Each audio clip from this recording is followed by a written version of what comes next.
안녕하세요. 백두산 금융연구소의 백두산입니다. 9월 29일 목요일 오후 4시 19분입니다. 어제 영국에서 부양책이 나온 이후로 세계 증시가 반등을 시도하고 있습니다.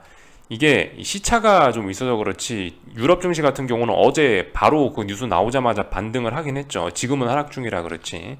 일단 그래서 전 세계적으로 다들 반등을 시도하고 있습니다. 오늘 아시아 증시도 보시다시피 초록불 오래간만에 상승세가 좀 보이기도 하고요. 근데 이게 이제 아직까지는 이제 완전히 이게 반등이다. 아직까지 이렇게 좀 보기는 좀 어려울 것 같아요. 이게 이 하락을 하고 있잖아요. 어딘가를 넘어서야지 이게 이제 탄력적인 반등이다. 이런 이야기를 할 수 있을 거예요. 근데 이제 다들 아직까지 어딘가를 넘어서진 못했고 워낙 단기적으로 낙폭이 강했기 때문에 지금 일단 상승률은 좀 클지 모르겠지만 중요한 레벨들을 아직 넘어선 것은 아닙니다. 그렇기 때문에 일단은 뭐 지금 자리 같은 경우는 이 어떤 방향성을 결정하고 있는 과정이다. 방향성 모색 중이라고 보는 게 가장 맞긴 맞을 것 같아요. 많이 올라오고 있습니다. 말씀드렸다시피 변동성이 크기 때문에 하루 1, 2% 상승하긴 하는데 일부 증시들이 그게 이제 탄력적인 반등을 반드시 의미하진 않는다라는 거 좀 생각을 해 놓으셔야 되겠고 방향성 모색 중입니다. 그죠? 조금 고민을 좀 해봐야 될 때예요. 그러니까 이번 주 내내 혹은 이제 보니까 다음 주까지 이런 애매함을 계속 지속할 것 같은데 여기서 이제 이 시장이 고민을 할 겁니다. 탄력적으로 올라갈 건지 옆으로 길 건지 옆으로 기다 또 빠질 건지 아니면 뭐 그냥 빠질 건지 이런 거를 좀 고민을 할 거예요. 자, 그러면 이제 대응을 어떻게 해야 되겠냐? 여기서 일단 방향성이 정해지면 움직이자고요. 그죠? 그렇게 하면 가장 편하겠죠. 예를 들어 뭐 지금 당장 오늘 1, 2% 올랐다고 여기서 반등시 매도 전략을 했다. 올라가면요. 올라가면 어떻게 할까요? 그죠? 그럴 수 있죠. 뭐 예를 들면은 뭐 아니면은 뭐 아예 뭐 떨어질 거라면은 어딘가 지지선을 붕괴시키겠죠. 그러면 다시 변동성을 확대시키면서 아래쪽으로 가겠다는 신호일 겁니다. 그러니까 뭔가 돌파 한착해서 어떤 신호가 나오거나 아니면 붕괴해서 어떤 신호가 나오면은 그러면 이제 그때 가서 이제 움직이는 게 어떨까라고 지금 이야기를 좀 드려보고 있습니다. 그래서 뭐 특별히 오늘은 뭐 드릴 이야기는 없는 것 같고, 그죠? 뭐 저도 알 수가 없으니까요. 방향성을 알면 좋은데 방향성을 알 수가 없으니까 일단 뭐 지켜볼 뿐이고요. 하여튼 여전히 어떤 금융위기가 뭐 당장 올 수 있는 가능성은 솔직히 뭐 없진 않은 상황인데 말씀드렸다시피 금융위기가 당장 온다라고 해도 어떤 기술적인 이런 부분들 조건이 충족돼야지 시장이 움직일 수 있는 거니까 금융위기 가능성을 네가 이야기하지 않았냐. 그러니까 이제 뭐 무작정 이제 반등은 없고 이제 하방이다. 이것도 좀 위험할 수 있다는 거죠. 방금 말씀드렸다시피 어딘가를 넘어가는지 어딘가를 붕괴시키는지 이제 그런 거 위주로 차분하게 보셨으면 좋겠습니다. 유럽 증시 지금 일단 뭐 1점 몇 프로 하락 중인데 이런 거예요. 그러니까 얘도 방향성 모색 중입니다. 그러니까 결과적으로 어제 이제 급등을 했잖아요. 어제 일단 먼저 올랐잖아요. 유럽 소식 그 영국 소식에 먼저 올랐으니까 얘도 일단 고민 중인 거예요. 지금 이 정도 범위 내에서요. 그래서 하락을 멈춰놓고 기다리고 있는 상황이죠. 그죠? 이렇게 보시면 될 것 같고요. 뭐 독일 증시 중요한 라인은 어딜까요? 당연히 전저점 자리가 중요한 자리가 되겠죠. 만약에 이제 정말 반등이 강해서 올라온다면 저는 이 전저점 라인 정도까지는 터치할 수 있지 않을까라는 생각을 전반적으로 하고 있습니다. 이건 뭐 독일 증시만 해당하는 게 아니고 뭐 한국, 뭐 중국, 뭐 미국, 뭐 하여튼 전반적으로 다 이런 라인들까지는 어떻게 할 수 있지 않을까라는 게 일단 뭐 생각이긴 해요. 좀 강하면은 넘어설 수도 있을 거고 좀 약하면은 부근에 터치도 못할 거고 아마 이럴 겁니다. 개인적으로 한국 증시는 터치를 못할 것 같다라는 생각이 반등을 하더라도 이 자리 터치는 좀 어려울 것 같다라는 생각이 들긴 하네요.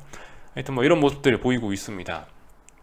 뭐 일본 증시 뭐 이런 것도 보시다시피 뭐 그냥 이거 하락이 멈춰 있는 거죠. 그죠? 아직까지 그냥 하락이 멈춰 있는 거고 방향성 모색 중인 거라 보시면 되겠습니다. 이 다들 세계적으로 너무 낙폭이 강했단 말이죠. 그러니까 일부 되돌리는 조치가 나타나고 있다. 이렇게 보시면 될 것 같고 뭐 중국 증시 같은 경우는 뭐 천천히 흘러내리고 있네요. 뭐 그렇지만 뭐 일단 뭐 특별히 의미를 부여하기는 좀 어려운 것 같고 중국 증시 같은 경우는 다중바닥형 가능성 여전히 열려는 있다. 이렇게 보시면 될 것 같습니다. 뭐 특별히 드릴 이야기는 없고요. 뭐 환율 이런 것들 체크하면 되겠죠. 그죠? 어제 뭐 부양책으로 인해서 위안화 잠시 강세를 나타냈으나 다시 올라가고 있다. 본질은 바뀐 게 없다. 달러 강세, 미국의 긴축은 계속될 수 있다. 뭐 정도는 뭐 조금 미국 긴축의 속도가 좀 줄어들 수는 있겠지만 중요한 거는 아예 뭐 중국이나 뭐 이런 나라들은 지금 그 발끝도 못 따라간다는 거죠. 그러니까 이 통화 약세가 자연스러울 것 같긴 합니다. 그죠? 그래서 하여튼 잘 가고 있다. 이 정도로 보시면 될 것 같습니다. 뭐 오늘 밤에 특별한 이벤트가 있냐 뭐 그러지는 않습니다. 지금 보시다시피 뭐 오늘 밤 물론 뭐 있긴 있어요. 미국 GDP하고 뭐 물가지표들이 발표가 되긴 되는데 이런 거는 사실 이미 다 알고 있는 재료이긴 하고요.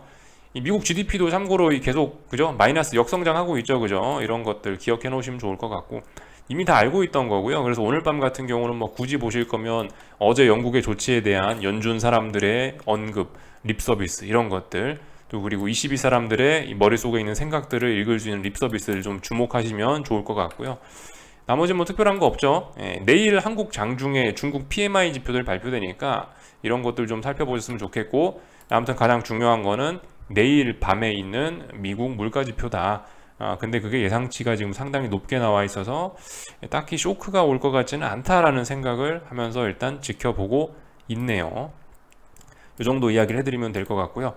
뭐 얼추 거의 다 봤죠. 한국 증시 같은 경우 오늘 안타깝게 갭상승 출발을 해서 이렇게 저항을 누적시키는 모습들을 보여주긴 했습니다.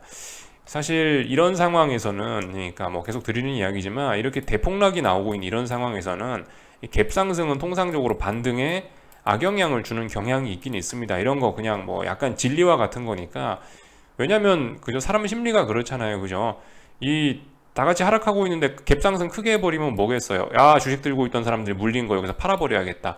어떤 차익 실현 욕구를 자극하지 않겠습니까? 그러니까 이 음봉을 만들어낼 가능성이 높아지고 저항 누적될 가능성이 높아지겠죠.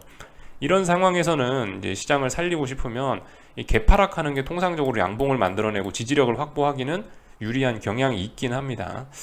뭐 일단 뭐 근데 오늘 뭐 한국 증시가 일단 그래서 저항이 뭐 누적이 되긴 했어요. 근데 이 뭐 저항이 누적됐다고 해서 오늘 엄청나게 큰 일이 있었던 건 아니고 변동성이 좋으니까 이제 이 정도로 이제 움직이는 거고 지금 한국 증시는 일단 하락을 멈춰놨다 이 정도로 보시는 게 좋을 것 같아요. 얘도 방향성 탐색 중인 거죠.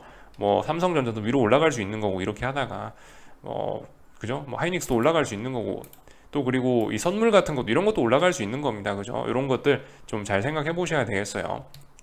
하락 추세 중이고 저항을 누적시켰으니까 무조건 빠진다.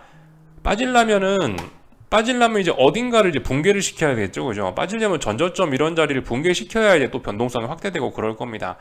그러니까 아직까지 뭐 그런 건 아니니까요. 방향성 탐색 중이다. 이 정도로 보시면 좋을 것 같고요.